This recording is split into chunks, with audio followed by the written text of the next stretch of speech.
একটা ভালো খবর,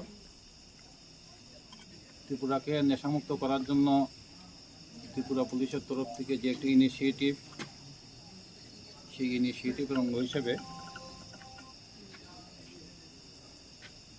আজকে গোপন সূত্রের উপর খবরের উপর ভিত্তি করে ওসি দামছড়া সঞ্জয় মজুমদার একটা গাড়ি, যেটার নাম্বার হলো TR01 BV 0595, এটা একটা হুন্ডাই গাড়ি, এটা আপনাদের সামনে আছে এখানে।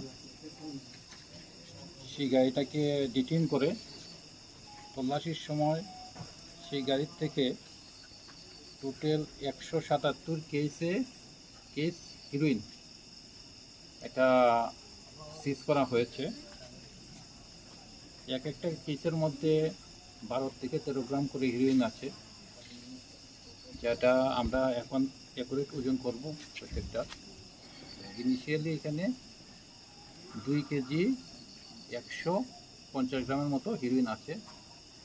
অ্যাকুরেট ওজন করলে একটু এদিক সেদিক হবে। এটা খোলা বাজারে বিক্রি হয় না, কালো বাজারে যে বিক্রি হয় প্রায় 25 কোটি টাকার মাল আছে এখানে। গাড়িটাকে সিজ করা হয়েছে।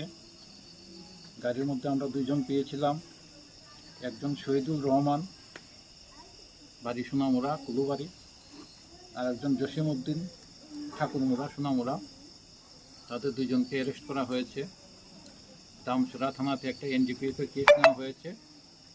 সেই মামলাতে আর যারা যারা যুক্ত আছে তাদেরকে আমরা অ্যারেস্ট করবো, তদন্ত চলছে। ধন্যবাদ।